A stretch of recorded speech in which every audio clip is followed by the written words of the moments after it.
आज जौनपुर के Shri Krishna inter college में इस ऐतिहासिक कार्यक्रम में पधारे बहुत बड़ी संख्या में मेरी माए बहनें, प्यारे नौजवान साथियों, बड़े बुजुर्गों, मीडिया के साथियों, पुलिस के भाइयों बहनों, मैं आपका बहुत बहुत धन्यवाद करता हूं। मैं अपनी बात को शुरू करूं इससे पहले जो मैं दाईं तरफ मेरे साथी खड़े उनसे आग्रह करूंगा, सर प्लीज आग्रह ये करूंगा कि अगर ये बल्ली टूट गई तो कई लोगों को चोट लगेगी। आपकी एक लापरवाही बहुत परेशानी खड़ी कर देगी। मेरा आग्रह है कि आप लोग बैठ जाओ, तभी बात रखूंगा जब आप लोग बैठ जाओगे। जब तक आप ये जो सामने यहाँ खड़े इनको भी कह रहा हूं बैठ जाओ, बहनों के सामने जो लोग खड़े, जब तक आप बैठोगे नहीं बात नहीं शुरू होगी। आप बैठो अपनी अपनी जगहों पे, तभी बात शुरू होगी।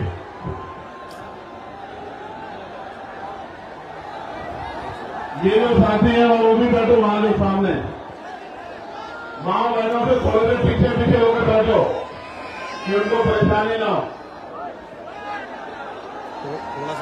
प्यारे साथियों, आज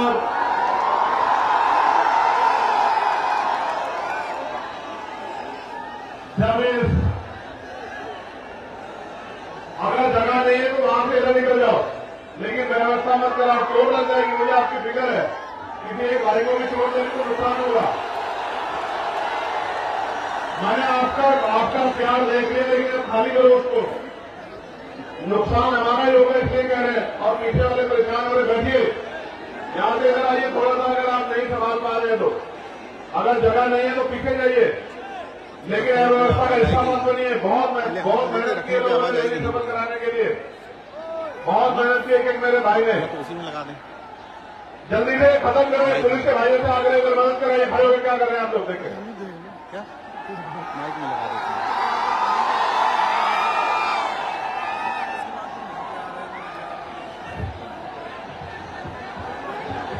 जल्दी से बैठिए, फिर बात करनी है, बहुत गर्मी है।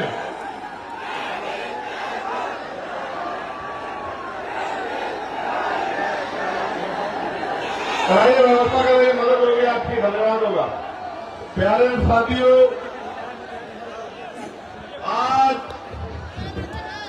जौनपुर की ऐतिहासिक धरती पर इतने विशाल कार्यक्रम में जब मुझे आपके बीच आने का मौका मिला है, तो मैं अपनी बात को शुरू करते हुए बहुजन समाज में जन्मे सभी संतों, गुरुओं और महान पुरुषों को नमन करता हूं। प्यारे साथियों,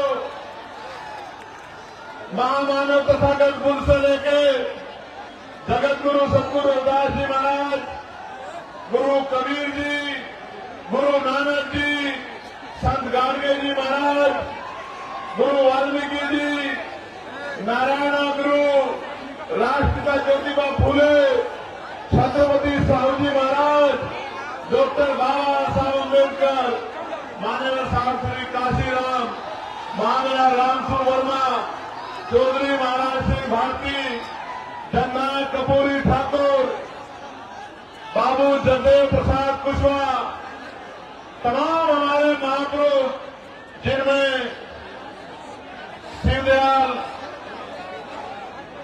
संत रामदेव प्रजापति जी, संतू जी लाल जी, महाराजा बिजली पासी जी, मां उदयदेव पासी जी, महाराजा सुहेलदेव जी, और जौनपुर के गब्बर कहे जाने वाले अमर शहीद बाकेर चमार जी को भी मैं नमन करता हूं। इस महान करते हैं एक ऐसे नायक जिन्होंने आजादी के कदर में 1857 अपनी टीम के जरिए अंग्रेजों के पैर उखाड़ दिए थे, जिनको गब्बर की उपाधि दी गई, जिनके नाम से अंग्रेज कांपते थे, ऐसे अमर शहीद जिनको भुला दिया गया, बांके चौहान जी को पुनः याद करता हूं। प्यारे साथियों, आज के कार्यक्रम को सफल बनाने के लिए जो मेहनत की गई है, उनमें हमारे प्रदेश के अध्यक्ष भाई सुनील कुमार चित्तौड़ जी, विनय सागर जी, गोरखनाथ बोध जी, जावेद इकबाल जी, मनोज कुमार यादव जी, अनिल प्रेता जी, सुनील लंकेश जी, विवेक कुमार राघव जी, बहन सुनीता जी, जियालाल प्रजापति जी, आशुतोष कुमार जी, अजय जी, अरविंद जी, प्रदीप कुमार जी, ए.के. गौतम जी, जितेंद्र भारती जी, भानु भारती जी, रत्नेश जी, भाई राजीव रियाज जी, सुनील पटेल जी, राजेश गौतम जी, मुकेश जी, पवनेश जी, संदीप सोनकर जी, रविकांत जी, विजय आजाद जी, सत्येंद्र गौतम जी, डॉक्टर सुमन जी, साहब सौरभ जी, भाई अनिल कुमार गौतम जी, डॉक्टर संजय वर्मा जी, मुकेश वाल्मीकि जी, सुशील सागर जी, आकिब जब्बर जी, तनवीर हसन जी, भोला पटेल जी, तबरेज अहमद जी, भाई सरोज जी, तनवीर अंसारी जी और भाई एस.पी. मानव जी, शैलेंद्र कुमार जी, राजमणि पटेल जी, राकेश सिद्धार्थ जी, हीरालाल जी, अहद भाई, इरशाद भाई, उदय प्रताप जी, डॉक्टर शमशेर जी, इंजीनियर राहुल जी, चंदन सिंघानिया जी, समरजीत पटेल जी, अमन जी, अजय जी, अनिल कुमार जी, अच्छी लाल जी, नूर आलम जी, नीलेश जी, दीपक जी, आनंद जी, रमेश जी, राजा जी, प्रमोद जी, चंद्रसेन जी का मैं बहुत बहुत धन्यवाद करता हूं। प्यारे साथियों, मैं अगर आज सबसे ज्यादा किसी का धन्यवाद करना चाहता हूं तो अपनी मातृशक्ति का करना चाहता हूं, अपनी माओं का, बहनों का, बच्चियों का, और इसलिए धन्यवाद करना चाहता हूं इसलिए क्योंकि मैंने आने से पहले एक दादी को देखा जो मोटरसाइकिल पे आई है। मुझे नहीं पता वो कहां बैठी है, वो 100 किलोमीटर से आई है, 100 किलोमीटर से मोटरसाइकिल पे। मैंने उन माओं को सुना जो पैदल आ रही थी और उनसे पूछा गया कि आप कहां से आई हैं, तो उन्होंने जो बात कही कि हम अपनी बस लेके आए हैं, अपने पैसे से आए हैं, और अंत में उन्होंने कहा कि उनके पास चाय के पैसे भी अब नहीं बचे। इस प्यार का, इस कर्ज का आज मेरे पास कोई जवाब नहीं है, लेकिन अपनी बात को शुरू करते हुए सबसे पहले आपको ये कह रहा हूं, एक अवसर बनने दीजिए। आपके कच्चे घरों की, आपकी गरीबी, बेबसी, परेशानियों में, तकलीफों को संकल्प करके कहता हूं, जिस दिन अवसर बनेगा, एक साल के अंदर अगर आपके घरों में चिराग नहीं जले, आपके दिल से आशीर्वाद नहीं निकला, आपकी परेशानियां हल नहीं हुई और आपकी आंखों के आंसू नहीं सूखे, आपकी भूख, जिनके लिए आज परेशान होना पड़ता, वो भूख नहीं खत्म हुई, आपको मान सम्मान का जीवन न मिला, तो राजनीति छोड़ के घर बैठ जाऊंगा। मेरी बात को आप याद रखना। प्यारे साथियों, मैं अपनी बात की शुरुआत करता हूं और सबसे पहले मैं यहां के एडमिनिस्ट्रेशन और पुलिस के भाइयों का धन्यवाद करना चाहता हूं। धन्यवाद इसलिए करना चाहता हूं, उन्होंने ऐतिहासिक काम किया है, ऐतिहासिक काम। किसी विधायक की रैली होती है तो भी 8 दिन पहले परमिशन दी जाती है, लेकिन उन्होंने कल रात परमिशन देके जो उपकार हम पे किया है, मैं विश्वास से कहता हूं कि मैं इन अधिकारियों को कभी नहीं भूलूंगा। मेरी बात को आप याद रखें। आप जानिए, जिसके लिए सुबह उठने से लेकर शाम तक प्रदेश का कोई जिला, देश का कोई जिला ऐसा नहीं है जहां से वीडियो जारी करके मैसेज भेज के ये नहीं कहा जाता कि हम इसको कल का सूरज नहीं देखने देंगे। उसके लिए कल रात को परमिशन आपने दी, मैं आपका आभारी हूं। आपको क्या लगता है कि इस तरह की चीजों से आप चंद्रशेखर आजाद के प्रति जो प्यार लोगों के दिल में उसको कम कर सकते हैं? नहीं, ये गलतफहमी है आपकी। आप अगर आज सुबह परमिशन देते और ये टेंट भी नहीं लगता, एक कुर्सी पे खड़े होकर भाषण देकर अपने लोगों को कह के जाता कि याद रखना मेरी बात को। मैं किसी धरना सेठ का बेटा नहीं हूं, किसी व्यापारी का बेटा नहीं हूं, किसी नेता का बेटा नहीं हूं। एक प्राइमरी स्कूल के हेडमास्टर का बेटा हो। संस्कार है मेरे अंदर, मैं गरीबों का दर्द जानता हूं। और फिर कह रहा हूं, एक बार पैदा होता आदमी, एक बार मरता है। ना मैं दोबारा पैदा हो सकता हूं, ना मैं 2 बार मर सकता हूं। एक दिन मुझे भी जाना है, लेकिन अगर जब तक जीवन है मैं इनके हक अधिकारों के लिए लड़ता रहूंगा। इस बात को शासन, प्रशासन और सरकार भी याद रखें। मेरी बात को याद रखें। आप मेरी बात को सुनो।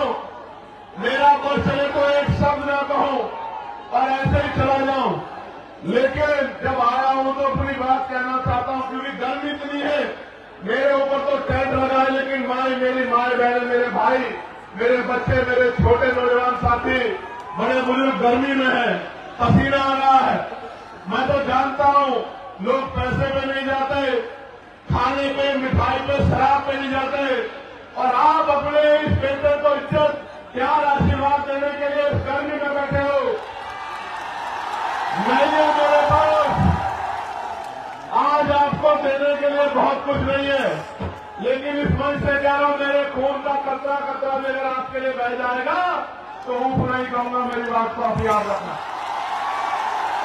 प्यारे साथियों, मैं कुछ समय इस गर्मी का आपका लूंगा, क्योंकि बहुत महत्वपूर्ण बात आपसे करनी है, और आपने भी अपना काम छोड़ा है। एक एक पैसा इकट्ठा करके आपने इस रैली को सफल बनाने का प्रयास किया। प्यारे साथियों, मैं अपनी बात को शुरू करते हुए सबसे पहले भदोही के लाल धीरज कुमार गुप्त जी को आदरांजलि अर्पित करता हूं। भदोही का जो लाल धीरज कुमार जी थे, जिन्होंने 2023 में अग्निवीर ज्वाइन किया और 18 फरवरी को जम्मू कश्मीर में वो शहीद हो गए। ये शहीद जिस परिवार से होता है, उस परिवार को तकलीफ का एहसास होता है। लेकिन आप ये समझिए, उस शहीद भाई को आज याद करना इसलिए जरूरी है क्योंकि पहले आर्मी की नौकरी पक्की होती थी। केंद्र की सरकार ने अग्निवीर के जरिए 4 साल की नौकरी करके जिस तरह से सेना का मनोबल गिराने का काम किया और नौजवानों में जो राष्ट्रभक्ति की भावना थी उसको कमजोर किया, देश इस निगम की सरकार को कभी माफ नहीं करेगा। मेरी बात को आप याद रखना।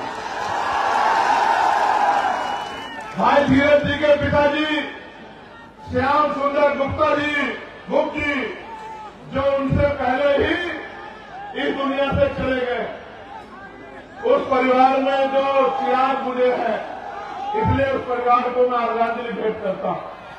प्यारे साथियों, अगले 20, 25, 30, 40 मिनट मैं जब अपनी बात कहूंगा, मैं आशा उम्मीद करूंगा कि आप मेरी बात को सुनेंगे, क्योंकि अगर आप मेरी बात को सुनेंगे नहीं तो फिर आप घर क्या लेके जाएंगे और मेरी बात पे क्या पहरा देंगे, क्या करेंगे, आपको पता ही नहीं लगेगा।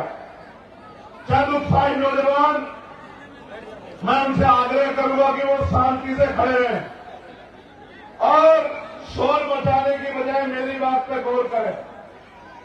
मैं मानता हूं कि मैं बहुत दिनों में इधर आता हूं तो आपका प्यार बहुत ज्यादा है मुझसे, लेकिन खाली प्यार से काम नहीं चलेगा। खाली प्यार से काम नहीं चलेगा।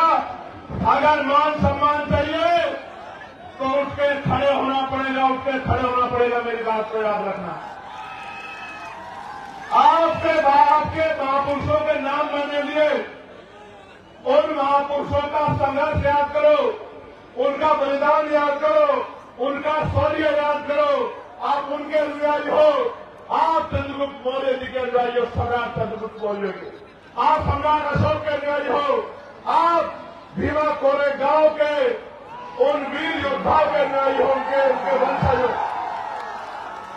आप अपनी ताकत को भूल बैठे हो, और जिस दिन आप उठकर खड़े हो गए और आपने फैसला ले लिया, मैं लिख के देता हूं कि सामंतवाद की जड़ें उस दिन जो है कमजोर हो जाएंगी, सामंतवाद का झंडा उस दिन धरती में लग जाएगा। मेरी बात को याद। प्यारे साथियों, आज मैं यहां बहुत बातें कहने आया था, लेकिन आज मैं यहां चुनावी भाषण पे बात नहीं करूंगा। आज मैं यहां अपने दिल की बात कहूंगा, और वो ये है कि मैं उन नौजवानों की बात कहने के लिए आया हूं जो डिग्रियां लेके सड़कों पे घूम रहे हैं, लेकिन रोजगार नाम की चीज उनके पास नहीं। आज मैं उन माओं की, उन बड़े बुजुर्गों की, मेरे युवाओं की बात करूंगा जिन्होंने अपना खून, अपना पसीना, अपना पेट काट के अपने बच्चों की पढ़ाई में लगा दिया, और वो बच्चे नौकरी के अभाव में बेघर घूम रहे हैं। वो माँ बाप ये देख रहे हैं कि कब उनके बच्चों को रोजगार मिले। आज मैं उन किसानों की बात करूंगा जो किसान इस जोन में कभी बाढ़ से प्रभावित होते हैं, कभी सूखे से प्रभावित होते हैं, कभी खनन माफियाओं के चोट से प्रभावित होते हैं, कभी सरकार के जुल्म से प्रभावित होते हैं, कभी खाद समय पर नहीं मिलता, कभी डीएपी समय पर नहीं मिलता, कभी यूरिया समय पर नहीं मिलता, कभी उनकी फसल बर्बाद हो जाती है, उनको मुआवजा भी नहीं मिलता। आज मैं उन किसानों की बात यहां करने आया। आज मैं अपनी उन बहन बेटियों की बात करने आया हूं जिनके लिए सरकार कहती है कि हम उनको साइकिल देंगे, हम उनको स्कूटी देंगे, लेकिन ये निकम्मी सरकार हमारी बहन बेटियों की इज्जत की रक्षा भी नहीं कर पा रही है। उनका दर्द कहने के लिए आज मैं यहां आया।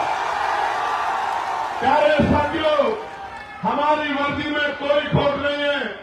ये जो पुलिस के मेरे भाई हैं, मैं इनको सैल्यूट करता हूं, लेकिन आप नहीं जानते ये मजबूर हैं, क्योंकि पुलिस सरकार के अंदर में होती है। जो सरकार चाहती है वो पुलिस के भाइयों को मजबूरी में करना पड़ता है। अगर अनुशासन में काम करेंगे तो कार्रवाई होगी, न चाहते हुए भी कई बार मजबूरी में ऐसे कदम उठाते हैं। इसका एक उदाहरण मैंने आपको बता दिया कि रात लेट नाइट परमिशन दे रहे हैं, अगले दिन कार्यक्रम है, टेंट कैसे लगेगा, कार्यक्रम कैसे होगा। इससे एहसास होता है कि पुलिस कितनी मजबूर है। मैं आपको विश्वास दिलाता हूं और पुलिस के भाइयों से शुरुआत करूंगा। एक अवसर बनने दो आजाद समाज पार्टी काशीराम को 8 घंटे की ड्यूटी आपकी करके दिखाएंगे। मेरी बात को आप सप्ताह में 1 दिन छुट्टी दिला के रहेंगे, आपको याद रखना।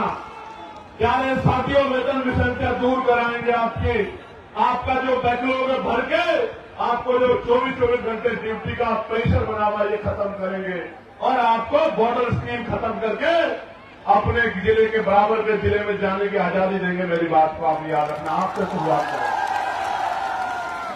प्यारे साथियों, अभी शिक्षा मित्रों को मैं बधाई देता हूं, लेकिन बधाई अधूरी है, क्योंकि मैं तो शिक्षा मित्रों का वेतन 25,000 से पार जाता था, लेकिन हमारे सब प्रयास के बाद सरकार ने लगभग 18,000 रुपए की घोषणा की है।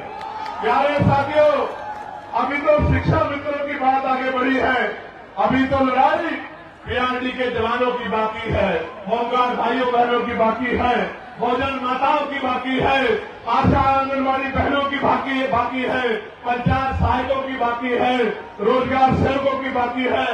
जब तक इनके मानदेय वेतन में वृद्धि नहीं होती और इनको कम से कम 20-20 हजार रुपए का रोजगार नहीं मिलता, तब तक हम लोग रुकने वाले नहीं, सरकार को मजबूर करके छोड़ेंगे। इस सरकार को मजबूर करके छोड़ेंगे कि जिनसे काम लेते हो उनको कम से कम इज्जत का वेतन देने का काम करो। सिर्फ यही लड़ाई खत्म नहीं होगी जब तक ग्रामीण क्षेत्रों में महिलाओं को सम्मानपूर्वक रोजगार नहीं मिलेगा, तब तक ये लड़ाई पूरी नहीं हो सकती। मेरी बात को आप याद रखना।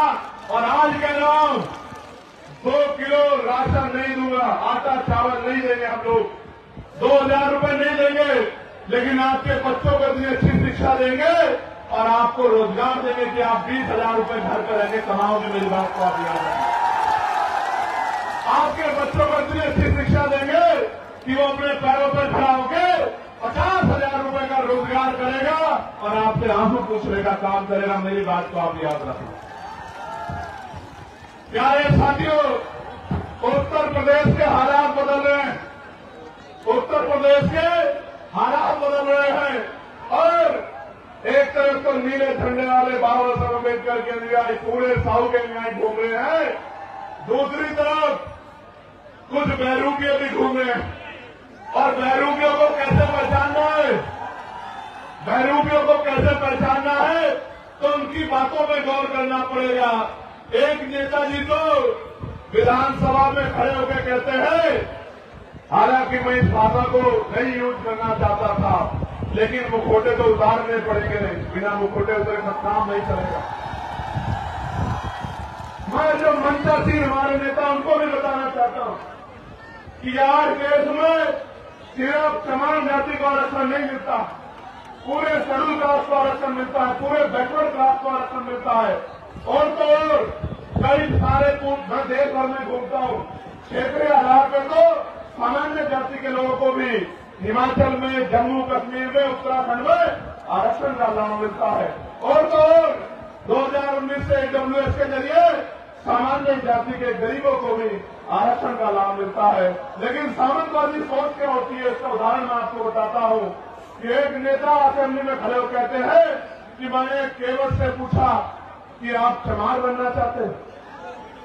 आप समझो मानसिकता क्या है, वो ये बताने का काम कर रहे हैं, क्योंकि निषाद समाज के लोग ये मांग कर रहे हैं कि उनको शेड्यूल कास्ट में रखा जाए, तो ये बताने का काम कर रहे हैं कि जो आरक्षण लेता है वो चमार बन जाता है। और मैं उन नेताजी को और उनके बड़े नेताजी को कहना चाहता हूं मंच से, कभी बातें चमार का इतिहास पढ़ना तो आपको पता लगेगा, और कभी सिर्फ बातें चमार का इतिहास मत पढ़ना, कभी चमार रेजिमेंट का इतिहास पढ़ना तो आपको पता लगेगा कि हमारे शौर्य का, कि बहुजन समाज में शौर्य कितना।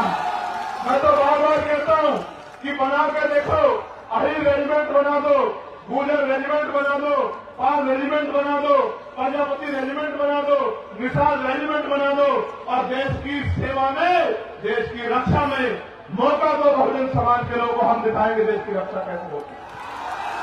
बनाओ मौर्य रेजिमेंट, बनाओ साक्य रेजिमेंट, बनाओ पूर्वी रेजिमेंट, अगर आपका हिम्मत है बनाओ पटेल रेजिमेंट, और दोनों का हम बताएंगे हमारे अंदर कितनी क्षमता। इतिहास गवाह है कि हमने अंग्रेज हो या कोई और शासक हो, किसी के आगे घुटने नहीं टेके, इतिहास बात का गवाह। प्यारे साथियों, आगे बढ़ेगी बात। अब 15 मार्च को मैं निमंत्रण भी देता हूं, और क्योंकि मीडिया पता नहीं क्या प्रचार करेगी, तो आपको बताना भी चाहता हूं कि 15 मार्च को बाराबंकी में आजाद समाज पार्टी का जैसे आज रेला हुआ ना, ये बहुजनों का मेला लगा है यहां जौनपुर में, ऐसा ही मेला लगेगा बाराबंकी में। बाराबंकी में 15 मार्च को, और वो जो बहरूपीय है उनकी पार्टी कह रही है कि हम बहुजन समाज का दिवस मनाएंगे 15 मार्च को। क्यों मनाएंगे सुनो, क्योंकि 15 मार्च को मान्यवर साहब श्री काशीराम साहब की जयंती है। लेकिन क्यों मनाएंगे, क्योंकि आपके पास वोट है इसलिए, और आप मान्यवर काशीराम साहब का सम्मान करते हैं। मगर ये नहीं बताएंगे कि मान्यवर काशीराम साहब की जयंती में जो अवकाश तय हुआ था, इन्हीं बहरूपियों की सरकार ने उस अवकाश को कैंसिल करने का काम किया। और तो मान्यवर काशीराम साहब के नाम से बने जिले का नाम भी इन्हीं बहरूपियों ने बदलने का काम किया था। और तो और मान्यवर काशीराम साहब के नाम से सहारनपुर में बने मेडिकल कॉलेज का नाम भी इन्हीं बहरूपियों ने बदलने का काम किया था। और उससे भी तकलीफ दे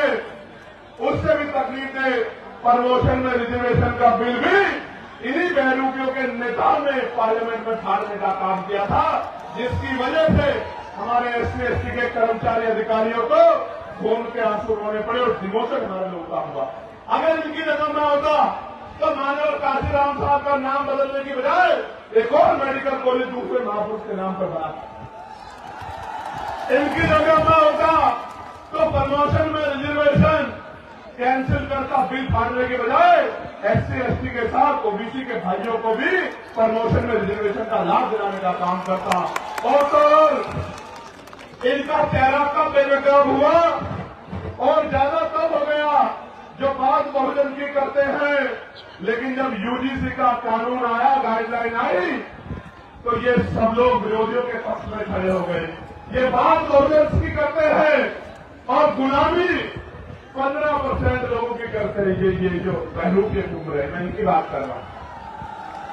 अभी आएंगे वो नीला पट्टा पहन के आएंगे, बाबा साहब की बैनर पर तस्वीर लगाएंगे, लेकिन जब आपके बच्चों के भविष्य को यूनिवर्सिटियों में कुचला जाएगा, जब उनकी हत्याएं होंगी, संस्थानिक हत्या, जब रोहित वेमुला, पायल तड़वी, देवता मेघवाल को मारा जाएगा, तो इनके मुंह से एक आवाज नहीं निकलेगी। तब ये गुलामों की तरह अपने मालिकों का साथ देंगे, अपने बहुजन गरीब समाज का साथ नहीं देंगे। प्यारे साथियों, आपको भी कमर कसनी है कि अपने बच्चों की हत्या नहीं होने देनी है।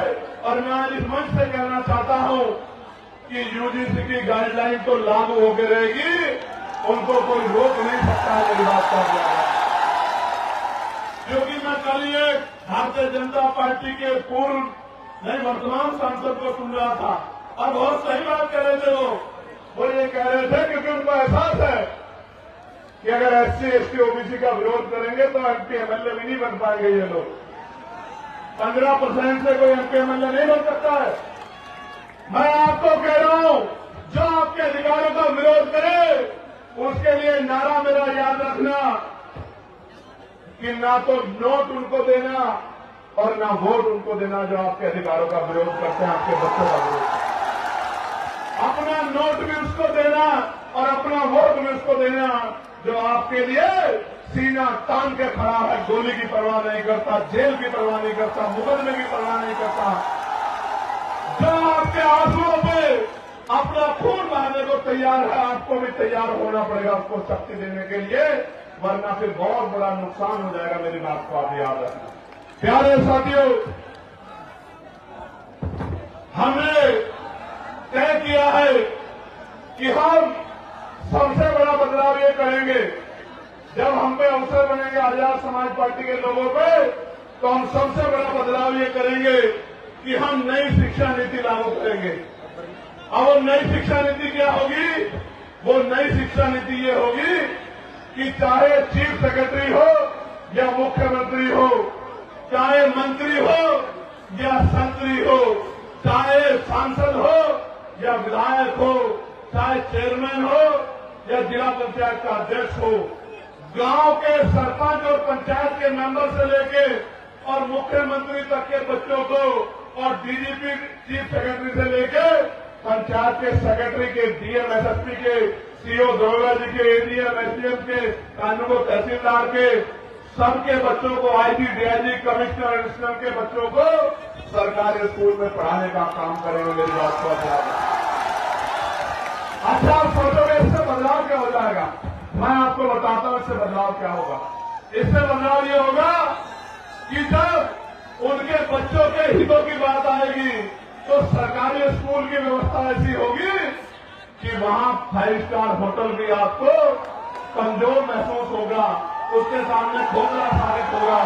क्योंकि जब एक स्कूल में एक ही टेबल पे जिलाधिकारी का, SSP का, किसान मजदूरों का, गरीबों का बच्चा बैठेगा तो टीचर भी टाइम का आएगा, कमरे भी अच्छे होंगे, साफ सफाई भी होगी और पढ़ाई भी अच्छी होगी। तभी जाके गरीबों के हिस्से में जो है अच्छी जिंदगी के सपने शुरू होंगे। प्यारे साथियों, हम हेल्थ पॉलिसी में बदलाव करेंगे। हम तय करेंगे कि जितने भी लोग कानून बना रहे हैं या जो कानून को लागू करा रहे हैं उन सबका उनके बच्चों का इलाज सरकारी अस्पताल में हो बीमार होने के बाद। जितनी होगा आप देखना, मशीनें भी अच्छी होंगी, एक्सरा भी वही होगा, सारे टेस्ट भी वही होंगे और दवाइयां भी वही मिलेंगी, बिल्डिंग भी अच्छी होगी, सुविधाएं भी होंगी। तो गरीब की जेब पर जो डाका पड़ रहा है इलाज के कारण, ये डाका नहीं पड़ेगा। मेरी बात को आप याद रखना।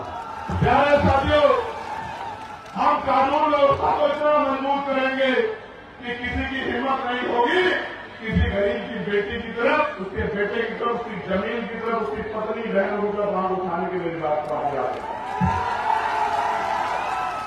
और जो गुंडागर्दी करेगा उसको ऐसा सबक सिखाएगी पुलिस कि दोबारा पीढ़ी में भी कोई गुंडागर्दी करने वाला माफिया नहीं पैदा होगा। मेरी बात को आप याद रखना। प्यारे साथियों, ये जो केंद्र और राज्य की डबल इंजन की गुंडागर्दी की सरकार चल रही है, इस गुंडागर्दी की सरकार को सबक सिखाने का समय आ गया। मेरे भाइयों, मैं आपसे आग्रह करना चाहता हूं कि इस गुंडागर्दी का जवाब हमें वोट की ताकत से देना। अभी वीरभानपुर में क्या हुआ? वीरभानपुर में क्या हुआ? सत्ता को खुश करने के लिए पुलिस के लोगों ने मेरी मां बहनों के ऊपर लाठियां चलाने का काम किया। पूरे गांव में कितनी मारपीट की आपको पता है। मैं इनको समझाता हूं कि भाई ऐसा काम मत करो।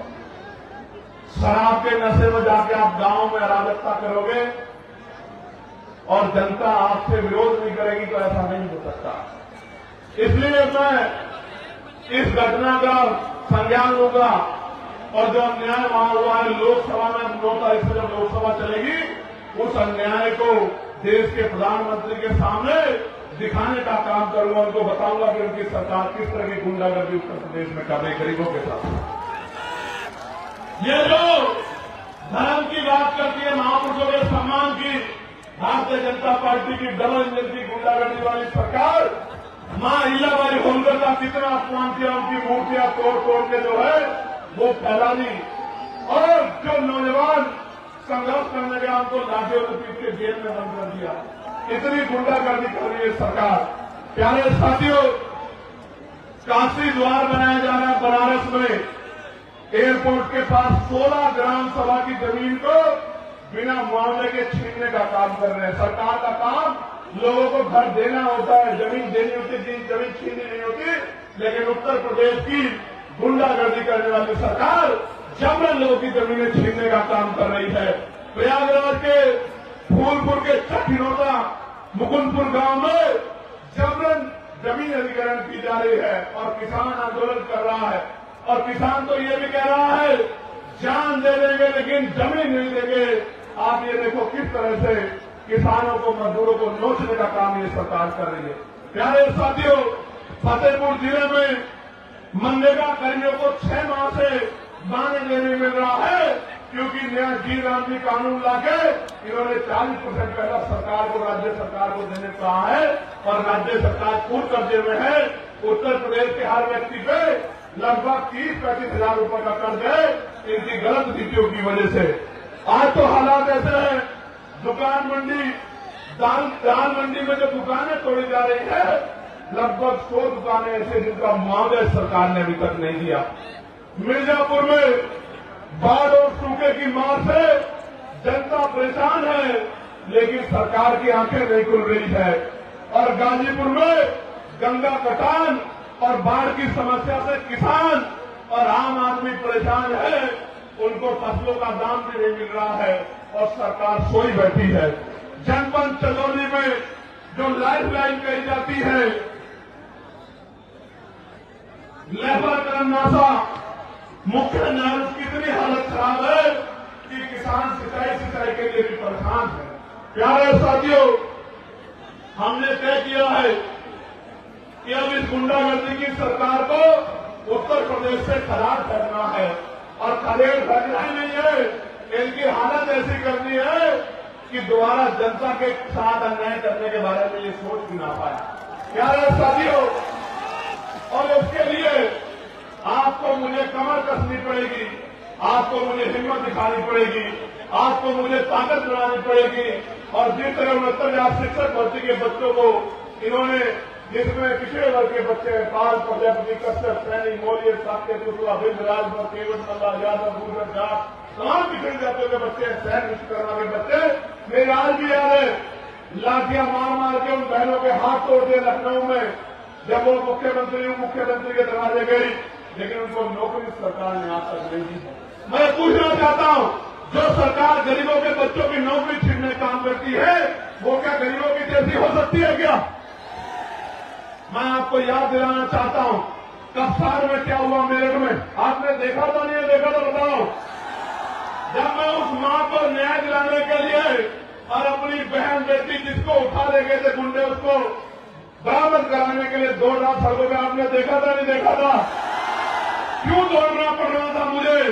क्योंकि ये सरकार हमारे बच्चों को न्याय नहीं दिलाना चाहती। और हालत ऐसी है कि मीडिया को भी नहीं, जो मीडिया जिसको लोकतंत्र का चौथा स्तंभ कहा जाता है, अघोषित इमरजेंसी चल रही है उत्तर प्रदेश में, हमारी मीडिया के भाइयों को भी पीड़ित परिवार से बात नहीं करने देते, उनके साथ भी गुंडागर्दी करते। ये आलम हो गया उत्तर प्रदेश में।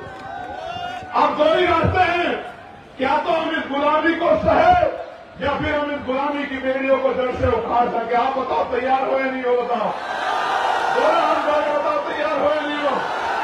बोले ऊपर बैठे हाथ धोके बताओ तैयार हो या नहीं हो? वो जो वहां छत पे चढ़े हुए उनसे पूछना चाहता हूं तैयार हो या नहीं हो? बताओ यार साथियों, गौर करो। अब आप जब गांव में जाओगे तो क्या बताओगे कि भैया क्या करेंगे, भैया का साथ क्यों देना है, आजाद समाज पार्टी को वोट क्यों देनी है, आजाद समाज पार्टी का एमएलए क्यों जिताना है, आजाद समाज पार्टी का जिला पंचायत सदस्य क्यों जिताना है, आजाद समाज पार्टी का प्रधान और क्षेत्र पंचायत सदस्य क्यों जिताना, मैं आपको बताता हूं। मैं बताता हूं क्यों जिताना है।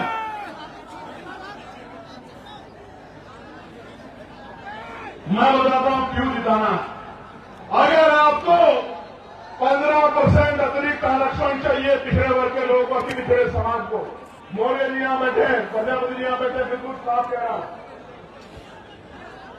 जिसकी सरकार होगी, जिस विचार की सरकार होगी, उसी भाव के काम करेगी। इस देश, इस उत्तर प्रदेश में पिछड़े अति पिछड़े समाज की जब 1931 में जनगणना हुई तो 52% था। फिर उसके बाद 600-700 नई जातियां उसमें जोड़ दी गई। आज वो 70% के करीब, 65% के करीब मिल क्या रहा है, 27% आरक्षण। वो भी मध्य प्रदेश में जहां 90% SC/ST OBC है, वहां मिल रहा है 14%, 13% आरक्षण भी नहीं दे रहे हैं। यूजीसी का मामला सुप्रीम कोर्ट में जाता, मैं सम्मान करता हूं सुप्रीम कोर्ट का, लेकिन अगले रजिस्टर हो जाता है।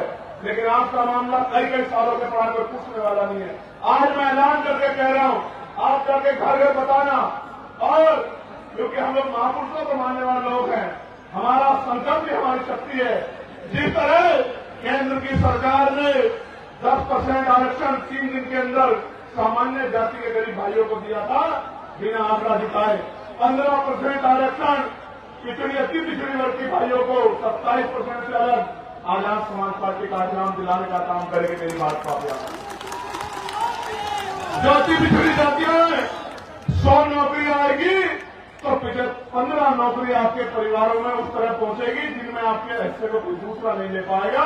और बाकी आपकी हिम्मत पे है, आप पढ़े लिखे आपके बच्चे जनरल मेरिट या पिछड़े वर्ग में भी जाएंगे तो उसमें भी आपकी नौकरियों का संरक्षण करने का काम हम लोग करेंगे। मेरी बात को आप प्यारे साथियों, जातिगत गणना में ओबीसी का अगर कॉलम जुड़वाना है, ओबीसी की गणना करानी है, ये पता करना है कि ट्रैक्टर किसके पास है, ट्रॉली किसके पास है, बस किसके पास है, 4 पहिया गाड़ी किसके पास है, 2 पहिया गाड़ी किसके पास है, किसके अकाउंट में कितने पैसे, किसके पास कितना बिजनेस है, किसके पास क्या व्यापार है, किसके पास कौन शिक्षित है, किसके पास जमीन अगर जानकारी करनी है तो जनगणना करानी नहीं पड़ेगी और आर्थिक आंकड़े भी उसके जारी करने पड़ेंगे।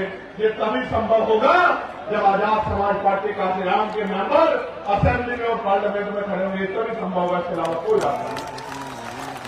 प्यारे साथियों, अगर प्रमोशन में रिजर्वेशन SC, ST, OBC के कर्मचारियों को दिलाना है, उनके हितों की रक्षा करनी है, तो आपको आजाद समाज पार्टी काशीराम को ताकत देनी चाहिए। अगर आपको निजी क्षेत्रों में आरक्षण लागू कराना है, अपने बच्चों की हिस्सेदारी सुनिश्चित करनी है भेदभाव वाले समाज में, तो आजाद समाज पार्टी काशीराम को आपको वोट देनी है। क्योंकि आजाद समाज पार्टी काशीराम का इकलौता सांसद ही वहां यूजीसी के गाइडलाइन के समर्थन में सड़क और संसद में लड़ रहा था, दिल्ली जंतर मंतर में लड़ रहा था, बाकी तो आंख छिपा छिपा के इधर उधर घूम रहे। प्यारे साथियों, जो दुख तकलीफों में आपके नहीं हुए, वो कल सत्ता में के अहंकार में आपके क्या हो जाएंगे, इस बात को आपको समझना पड़ेगा। इसलिए मैं आपसे कह रहा हूं कि आजाद समाज पार्टी को अगर आप कामयाब करेंगे, ताकत देंगे, तो फिर आपकी ताकत मजबूत होती जाएगी। गौर से सुनो मेरे प्यारे साथियों, अब बदलाव की घड़ी आ चुकी है। इस घड़ी का मैं भी इंतजार कर रहा हूं और आपको भी इंतजार है।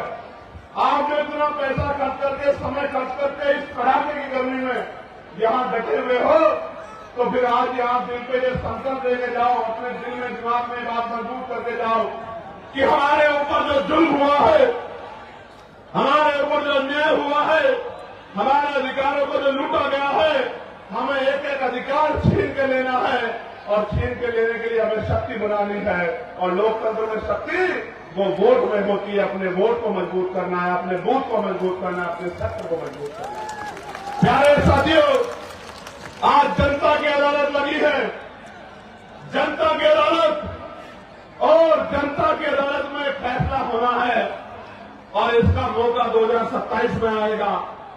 बेसब्री से इंतजार है मुझे कि आप अपनी गुलामी की बेड़ियां काटने के लिए किस तरह का प्रयास करोगे, ये बताने के लिए मैं आज आपके पास आया।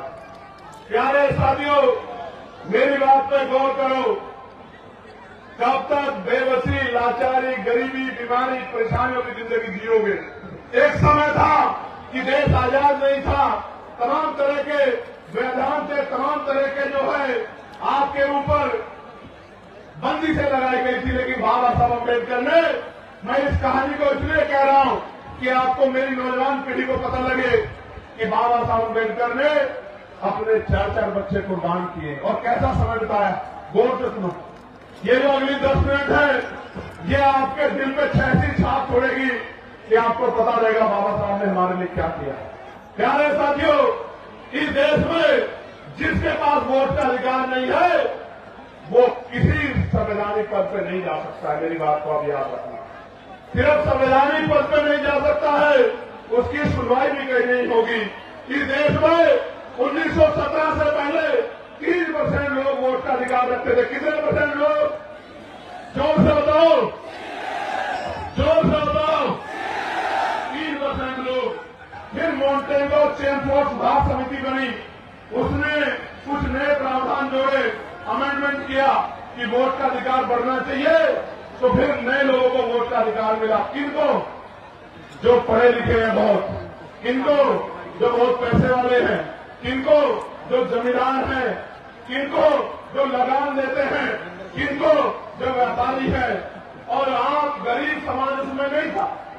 फिर 15% लोगों को वोट का अधिकार हो गया। और आपको जान के बड़ा अचरज होगा कि जो आज आपके मसीहा बनते हैं धर्म के नाम पे, जो नारा लगाते हिंदू हिंदू भाई भाई, जो नारा लगाते जात पात पिछड़ो विदाई, एक आदमी नहीं था कि दलित पिछड़ो आदिवासियों को वोट का अधिकार मिल जाए। मैं आपको बताना चाहता हूं कि 1919 से पहले गरीब दलित पिछड़ी महिलाओं को तो छोड़ दीजिए, आदिवासी महिलाओं को छोड़ दीजिए, सामान्य जाति की एक भी महिला को वोट देने का अधिकार भारत के अंदर नहीं। उन 15% वोटर में एक भी दलित पिछड़ा आदिवासी नहीं था। 1928 में, मैं अपने नेताओं को भी बता रहा हूं कि वो भी गौर से सुने, 1928 में बाबा साहब अम्बेडकर ने बहिष्कृत भिक्षाणी महासभा के उसके बैनर तले मेमोरेंडम दिया ब्रिटिश काउंसिल को और कहा कि ये लोकतंत्र नहीं है, ये तो धनतंत्र है, पूंजीपतियों का, मनुवादियों का, सामंतवादियों का गठजोड़ है। आज भी हमारे लोगों को वोट का अधिकार नहीं है। आपको भारत के हालात का नहीं पता है। जब पूरी बात मेमोरेंडम में कही, उस मेमोरेंडम की जांच करने के लिए साइमन कमीशन भारत आया। जब साइमन कमीशन ने यहाँ की इतिहास हिस्ट्री को देखा, यहाँ के हालात को देखा, यहाँ के लोगों से बात की, तो फिर 3 गोलमेज सम्मेलन हुए। उन 3 गोलमेज सम्मेलन में बाबा साहब अम्बेडकर ने हम लोग का प्रतिनिधित्व किया और बाबा साहब अम्बेडकर को कम्युनल अवार्ड मिला।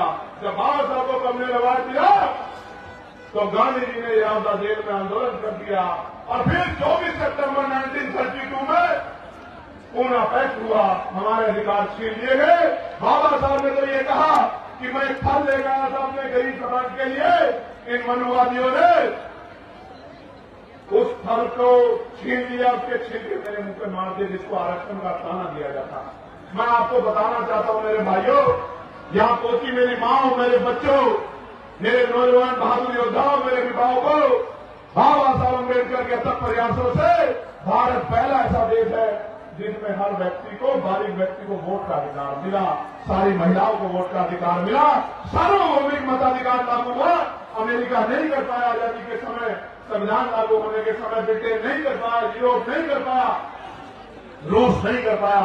ये अगर सामाजिक न्याय का चरित्र किसी में था तो आपके महापुरुषों में था, फूले में था, साहू में था, परियार में था, दयानंद यादव में था, बाबू जगदेव प्रसाद कुशवाहा, जननायक कपूर ठाकुर में था और बाबा साहब अम्बेडकर जैसे महान पुरुषों में था, जिसकी बदौलत इस देश में कमजोर वर्गों के लोगों की इज्जत बनी।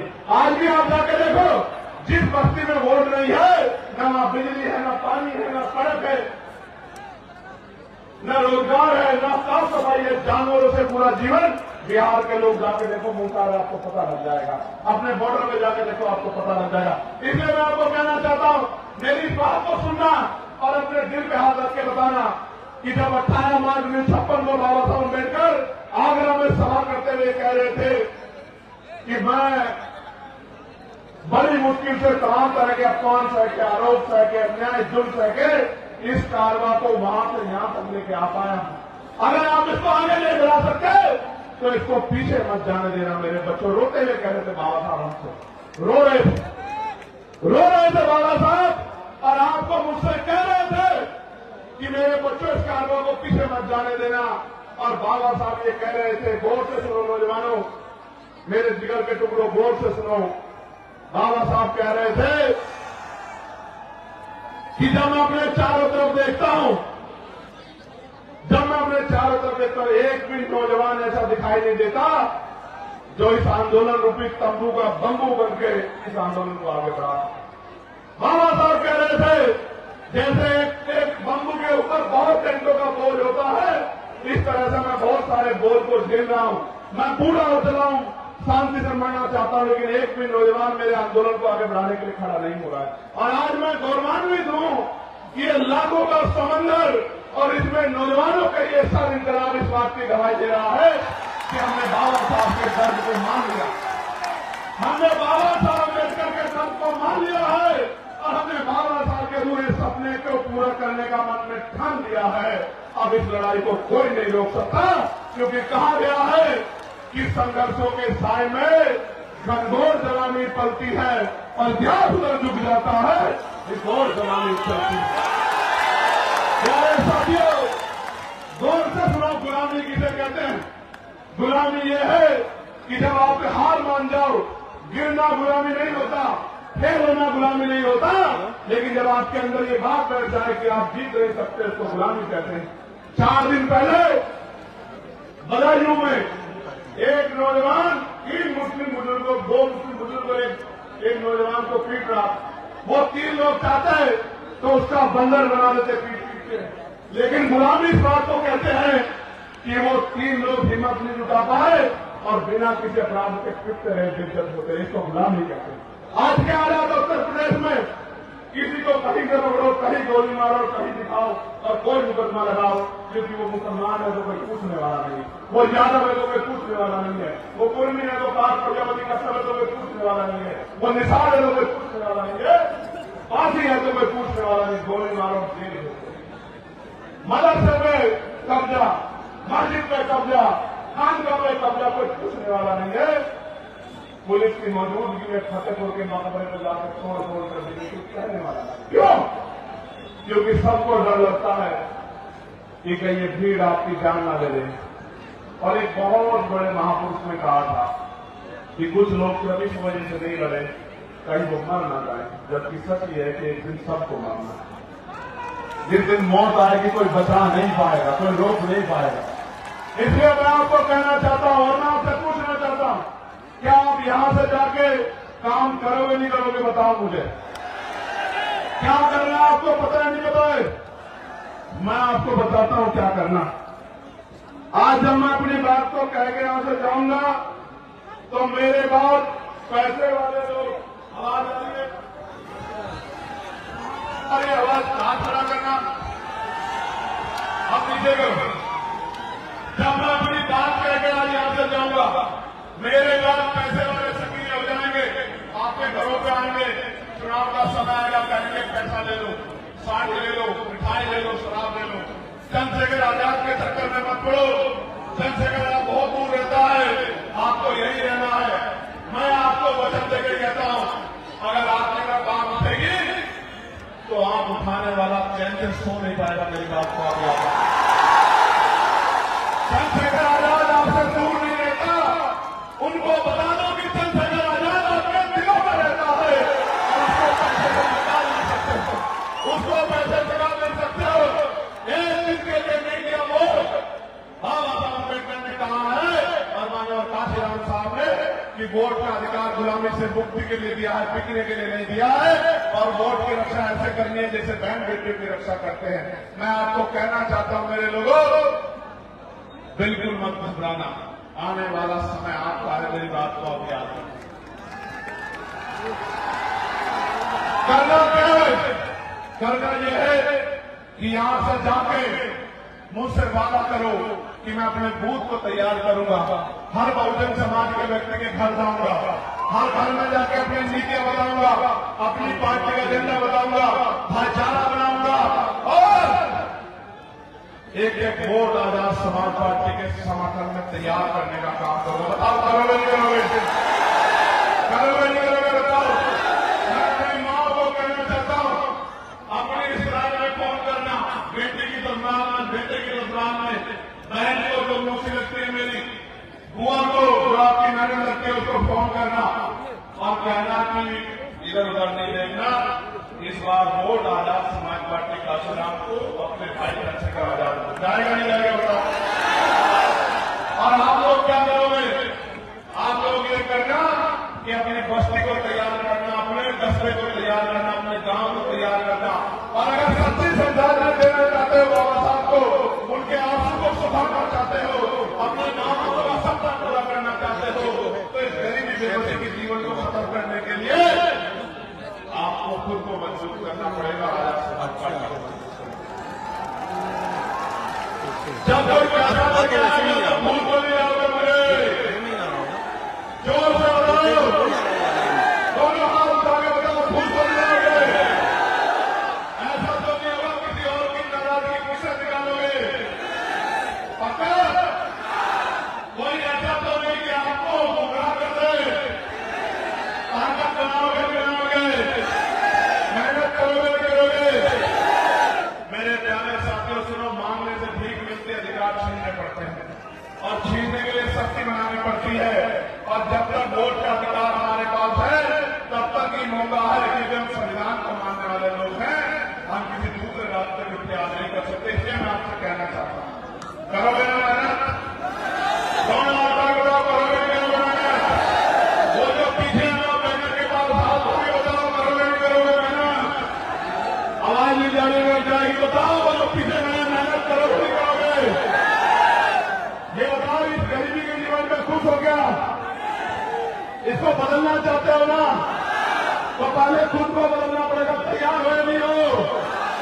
अपने महापुरुषों के संघर्ष को कामयाब करोगे नहीं करोगे? ताकत बनाओगे नहीं बनाओगे? जुल्म जाति की बेड़ियां काटोगे नहीं काटोगे? अब मैं चुप हूं, आप बताओ क्या करोगे? मदद करोगे नहीं करोगे? बताओ। आवाज नहीं आ रही, अभी नहीं आ रही। देखो, जब आजाद समाज पार्टी ताकतवर होगी तो क्या होगा? आपके बच्चों को अच्छी शिक्षा मिलेगी, आपके बच्चों को अच्छी चिकित्सा मिलेगी, पढ़े लिखे भाइयों को रोजगार मिलेगा, माँ को घर पे रोजगार मिलेगा, गांव में अन्याय अत्याचार खत्म हो जाएगा, अच्छी सड़कें बनेंगी, बिजली की व्यवस्था होगी, पानी की व्यवस्था होगी, साफ पानी की व्यवस्था, और आपको जीने का मौका मिलेगा। अभी तो गरीबी में कितने सर्वाइव कर रहे हो। और ये जो भ्रष्टाचार की सरकार है, भ्रष्टाचार की सरकार, इसका एक किस्सा मैं आपको बता देता हूं। मेरे याद आ गया इसका एक किस्सा, भ्रष्टाचार की सरकार का एक किस्सा, वो आपको बता के फिर अपनी बात को खत्म करूंगा।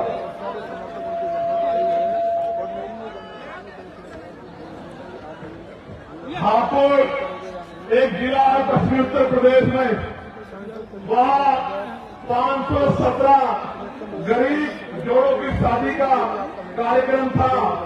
75 लाख रुपए में टेंडर दिया गया ठेकेदार साहब को, लेकिन जब बाराती आए तो जो टेंट लगा हुआ था वो फटा हुआ था, और जब बाराती खाना खाने गए तो खाना इतना सड़ा हुआ था कि उसको आदमी को छोड़ो जानवर भी ना खाए। ये योजना नहीं ला रहे हैं, ये योजनाओं के जरिए अपने पेट को भरने का काम करें, गरीबों के हक की मेहनत की कमाई को छीन के ये लूटने का काम कर रहे हैं। इस भ्रष्टाचारी सरकार को हमको 2027 में जवाब देना है, ताकत बनाने। भ्रष्टाचार रोकोगे नहीं रोकोगे? पक्का? तो मैं आपका सबका बहुत बहुत धन्यवाद करता हूं और आपसे अपील करता हूं कि आज से आप काम में जुट जाना। अगर आशा बहनें, आंगनबाड़ी बहनें, भोजन माता, पंचायत सहायक, रोजगार सेवक, पीआरटी के जवान, होमगार्ड भाइयों के लिए अगर उनके वेतन में वृद्धि करानी है, अपने पढ़े लिखे बच्चों के लिए रोजगार चाहिए, अपने क्षेत्रों में विकास कराना है, और ये जो पेपरों में पेपर लीक होते हैं, भर्तियों में घोटाले होते हैं, बंद कराने हैं, निष्पक्ष भर्तियां करानी है, तो फिर कमर का सेना आपसे जाकर मेहनत करने का काम करना। करोगे नहीं करोगे? चलो फिर दोनों हाथ उठा के एक बार धन्यवाद कर दो। ऊपर वाले ने कम हाथ उठाए जो आए, नारा लगाओ मेरे साथ, जय भीम, जय भारत, जय संविधान, जय मंडल, जय जवान, वोट हमारा राज तुम्हारा, वोट हमारा राज तुम्हारा।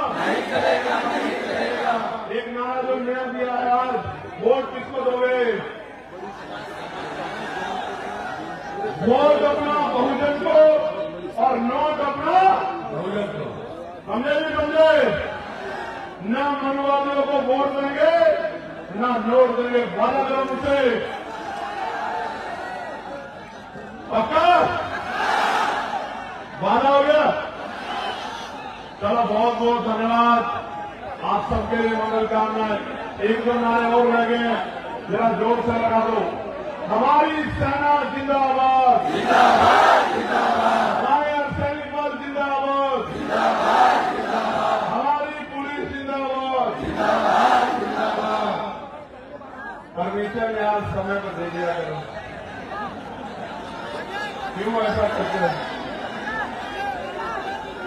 सुनो, जब आजाद समाज पार्टी राजकाज में होगी, कोई विपक्ष आदमी रैली करेगा तो हम उसको 1 महीना पहले परमिशन दिला देंगे। हम इनके तो डरपोक नहीं है जो लोकतंत्र में